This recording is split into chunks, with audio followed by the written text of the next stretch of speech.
අයිබෝන් සියලුලාම ඉතින් අපේ ගණන් සාදරයෙන් පිළිගන්නවා.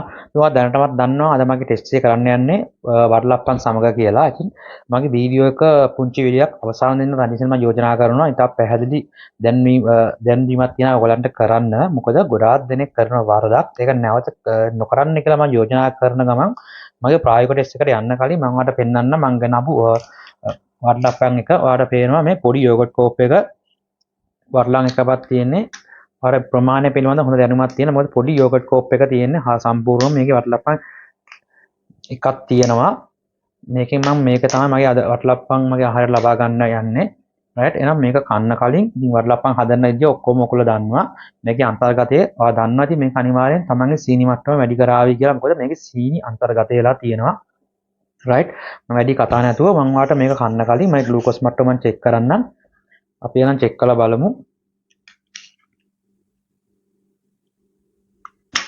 හරි බලමු කෑමට කලින් ග්ලූකෝස් මට්ටම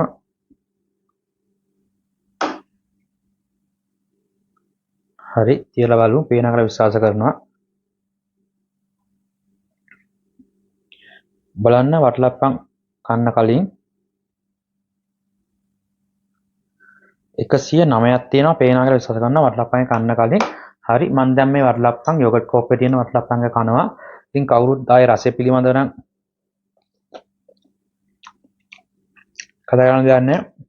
මී පැණි දාලා වගේ මී පැණි වගේ රසක් තියෙනවා. මී පැණි බලන්න පුදුම රසක් තියෙන්නේ. සීනි මං ගොඩ කන්න තියෙන නිසා මට ඒ රසය හොඳට තේරෙනවා.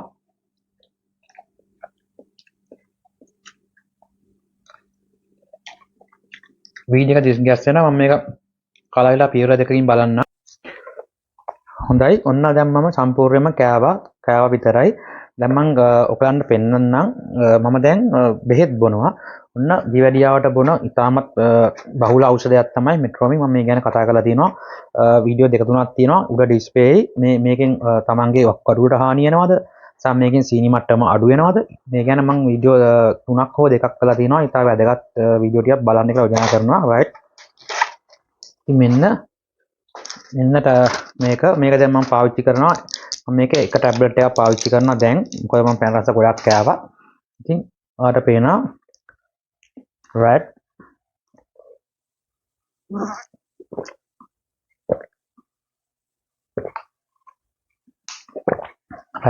දැන් මම පියවර දෙකකින් එන්න හොඳයි ඒ වඩලප්පන් ටික කාලා මම ඖෂධත් බීලා හරින පැය භාගයක් යනවා අපි බලමු කොහොමද කියලා පැය භාගයට පස්සේ ඔයාලා චෙක් කරලා බලමු එන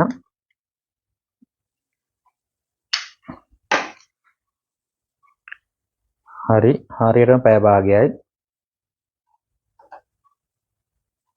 තියලා බලමු පේනවා කියලා විශ්වාස කරනවා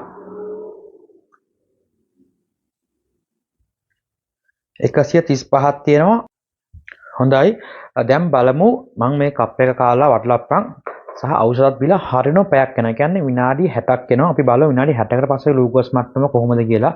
සුබුලි පරි මම මේකට අලුත් පින් එකක් දානවා බලමු එනම්. රයිට්.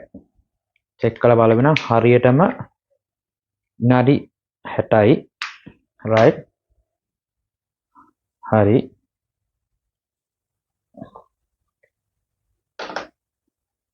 කියලා බලමු. තිබුණ මට්ටම ළඟා වෙලා තියෙන එක බලමු 109ක් වගේ තිබුණේ බලමු බලන්න 143යි දැන් ඔයාට මතකයි මගේ තිබුණු මට්ටම 109යි ඊට පස්සේ පැය භාග තුන 135යි දැන් 143යි බලන්න පියවර දෙකම මගේ ග්ලූකෝස් මට්ටම වැඩිලා තියෙනවා මම ඖෂධات බිව්වා බීලත් මගේ ග්ලූකෝස් මට්ටම ස්ථාර වෙලා නැහැ එතකොට මම පැහැදිලිව කියනවා ගොඩාක් දෙනෙක් හිතනවා මං ලොකු කේක් කෑල්ලක් කාලා මං ලොකු මෙයාගේ වටලප්පන් එකක් කාලා මං පාන් කාලා ලොකු බත් ගානක් කාලා ඖෂධ බිව්වොත් සීනි මට්ටම මගේ යහපත් එහෙම නැත්නම් තිබුණු මට්ටම එහෙම නැත්නම් හොඳ කන්ට්‍රෝල් මට්ටමක තේනවා කියලා මතක තියාගන්න ගොඩාක් දෙනෙක් හිතනවා හොඳ කාබෝහයිඩ්‍රේට් එහෙම නැත්නම් හොඳ සීනි කෑමක් කාලා බෙහෙත් බිව්වොත් හරි ප්‍රශ්නයක් නැහැ කියලා. මේක කරන්න පුළුවන් ඉතාම මෝඩම තරකයක්. කවදාකවත් ඔයගොල්ලෝ කරන්න පෙළඹෙන්න එපා. සාමාන්‍ය ඖෂධ දෙන්නේ සාමාන්‍ය බැලන්ස් ආහාර වේලක් කාලා. ඒ කියන්නේ ප්‍රෝටීන්ස්, මේදය, පිස්තය කොටසක් තියාගෙන සම්බර ආහාර වේලකට පස්සේ මේ ඖෂධ ලබා ගන්න කියලා. එතකොට ගොඩාක් දෙනෙක් මං මගේ වඩලප්පන් එකක්, එතකොට පාන් විතරක් මේ වගේ ලොකු බත් දිගානක්, ඒ වගේම ලොකු කේක් කෑල්ලක්, බිස්කට් එතකොට තවත් නොයෙකුත් රසකවලි කාලා මේ වගේ බෙහෙත් බොන්න තියාගන්න එපා. ඒක කරන්න පුළුවන් නරකම වැඩක්. මොකද මේ බෙහෙත් වලින් කරන්නේ අපගේ ශරීරයේ ඉන්සුලින් ක්‍රියාකාරීත්වය. එහෙම නැත්නම් ඉන්සුලින් ප්‍රමාණය වැඩි කිරීමක්. ඔය එහෙම නැත්නම් ඉන්සුලින් වල සංවේගතාවය වැඩි කරනවා. ඉතින් බොහෝ දුරට මේ ඖෂධ වලින් කරන්නේ ඉන්සුලින් වල ප්‍රතිරෝධය අඩු කරන. එහෙම නැත්නම් සංවේගතාවය වැඩි කරන. එතකොට මතක තියාගන්න මේ වගේ පැණි රස එහෙම නැත්නම් අධික සීනි භාවිතා කරන වටලප්පන්, කේක් වර්ග, මීට කලින් කේක් ගැන කතා දෙනවා.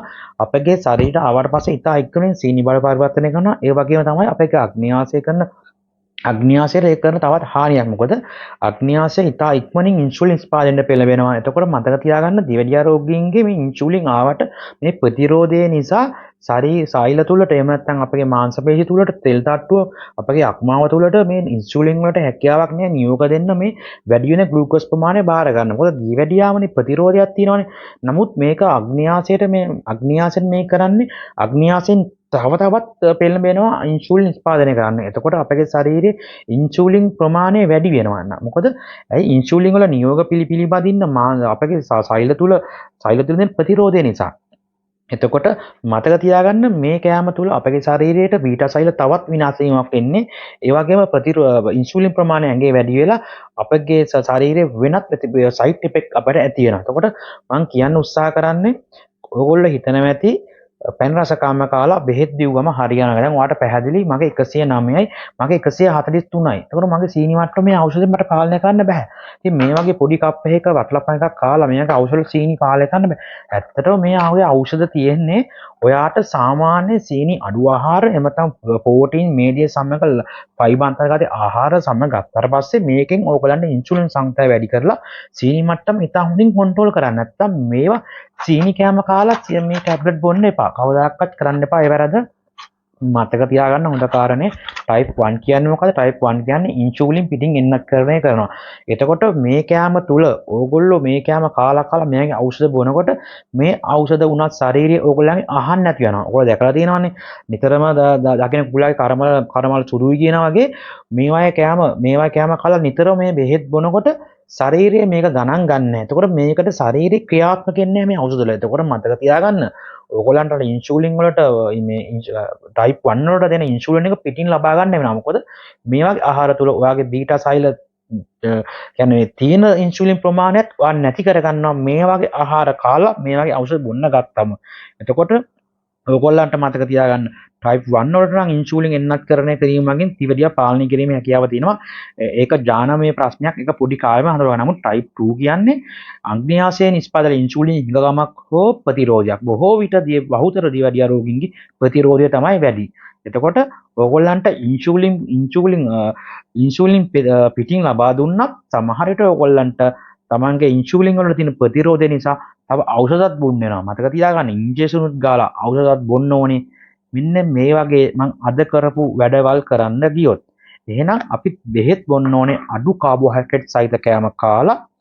එහෙම නැත්නම් තව සමබර ප්‍රෝටීන් මේදය කාබෝහයිඩ්‍රේට් සුළු වශයෙන් තියාගෙන තමයි අපි ඖෂධ ලබා ගන්න ඕනේ. එතකොට අපේ ශරීරයේ ඉන්සුලින් ගොඩාක් අවශ්‍ය වෙන්නේ නැහැ. අපිට සාමාන්‍ය ඉන්සුලින් ප්‍රමාණයක් තුල අර ඖෂධයෙන් දෙන ප්‍රතිරෝධය මගහැරීම තුල ඉතා හොඳින් සෛල තුලට ග්ලූකෝස් ගමන් කිරීමේ හැකියාව තියෙනවා. මොකද අපගේ මේ ඉන්සුලින් තමයි අපගේ සෛල තුලට නියෝග දෙනවා වගේ තමයි ක්‍රියාත්මක වෙන්නේ. මොකද අපගේ සෛල තුලට මේ ඉන්සුලින් නැතුව ග්ලූකෝස් ගමන් කරන්න බෑ.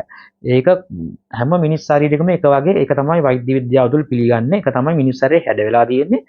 ඉන්සුලින් නැතුව අපගේ සාමාන්‍ය අපේ ග්ලූකෝස් බාර ගන්න මාංශ පේශි සෛල, ඒ වගේම අපගේ මීර තට්ටුවේ අපි කියන්නේ තෙල් තට්ටුව කියලා ඒකේ සෛල, එහෙම අනිත් එක තමයි විශේෂයෙන්ම අක්මාව. එතකොට මතක තියාගන්න අපගේ මාංශ පේශි වල මේක තැම්පත් වෙන්නේ ග්ලයිකෝජන් බවට.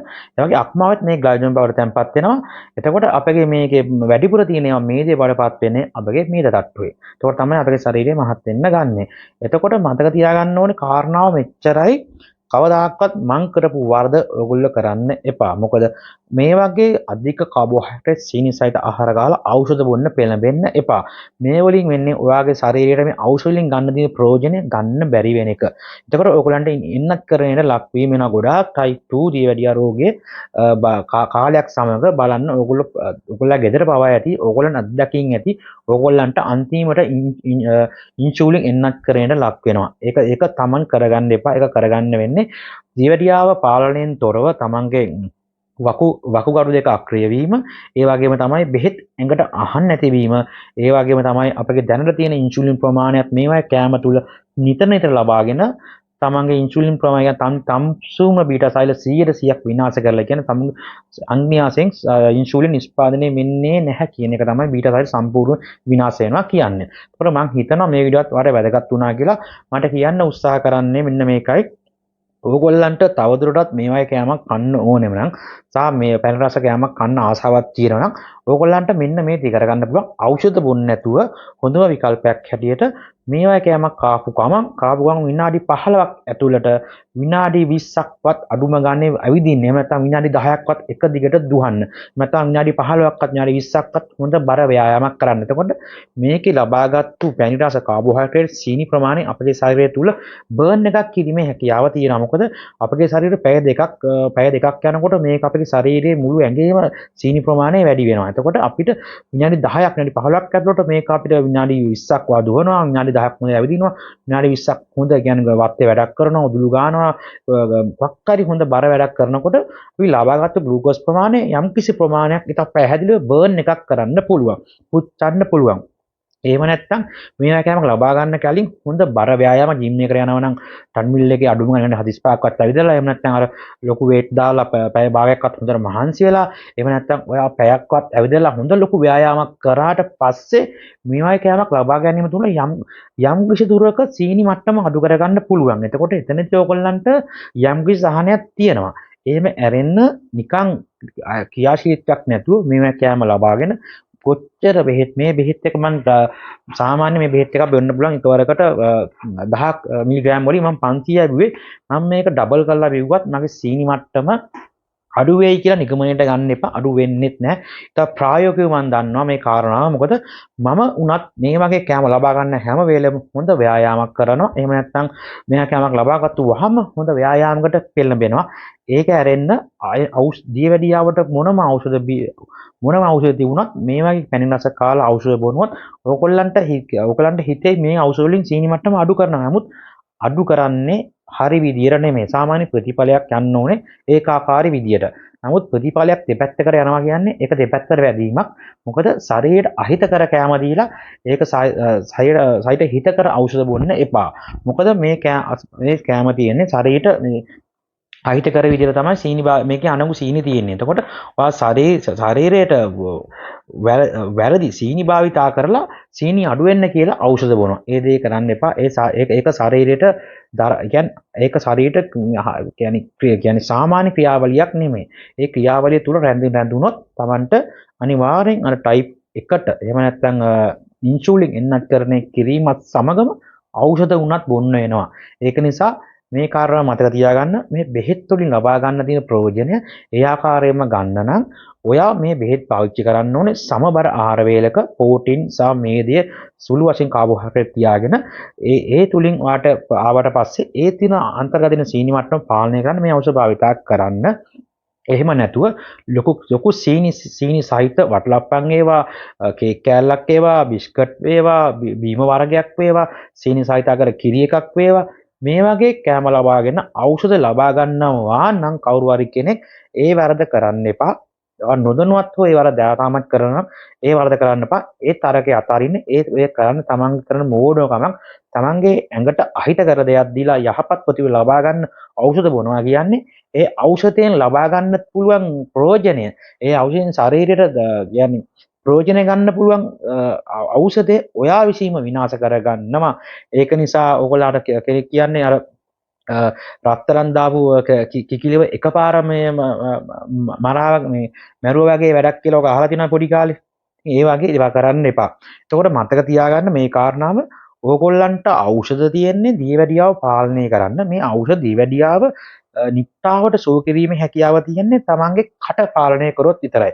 ඖෂධ වලින් පාලනය කරනවා. ඔයාගේ කට හොඳින් පරිස්සම් කරොත්, ඔයාගේ හිත දියුණු කරොත්, තමන්ට පැන රස වලින් තොරව තමන්ට අවශ්‍ය කරන කාර්බෝහයිඩ්‍රේට් ලබා ගන්න මේ ඖෂධ උනත් නැතුව මේ ලබා ගන්න ඇතුළ ලබා ගන්න කාර්බෝහයිඩ්‍රේට් සීනි අඩු කරොත් මේ ඖෂධ නතර කිරීමේ හැකියාව තියෙනවා. එහෙම නැතුව මේවා කෑම කාලා මෙයාගේ ඖෂධ තුන් වේලව බිව්වත් සීනි පාලනය වීමක් ගැන කතා කරන්න බෑ. එතකොට ඔයාලා දැන් පේනවා මේ ඖෂධ බිව්වට මගේ 109යි තිබුණේ අඩුම තානේ සීනි මගේ අඩුම කරන්න නෙමෙයි 109ට අඩු කරන්න නෙමෙයි තිබුණු මට්ටමට ළඟා වෙන්න බැරි වුණා. මෙන්න මේ බෙහෙත් ටැබ්ලට් එක බීලා. මේ තරම් නෙමෙයි දියරියල් මොන ඖෂධ බිව්වත් සීනි මට්ටම මේවා කෑම තුල පල්ලෙහාට ගෙන යීමේ හැකියාව හරි අඩුයි. ඒක තේරුම් ගන්න. මොකද අපි කරන්නේ වැරදක්. වරද මොකද්ද? අධික සීනි සහිත කෑම කාලා සීනි අඩු කරන ඖෂධ බීමේ ප්‍රතිඵලය බින්දුවා. ඒක නරක වැඩක්. ඒක නරක වැඩට ඒක මෝඩ තීරණයක්. ඒ වගේ මෝඩ වැඩ කරන්න හදන්න එපා. මම උත්සාහ කරන්නේ මේ වීඩියෝ එකෙන් ඔයගලන්ට යම්කිසි දැනුමක් ලැබුණා කියලා විශ්වාස කරනවා. එහෙනම් තව වීඩියෝවක් කමිතුණු ඔබ සැමට අයිබෝවන්. ජය වේවා.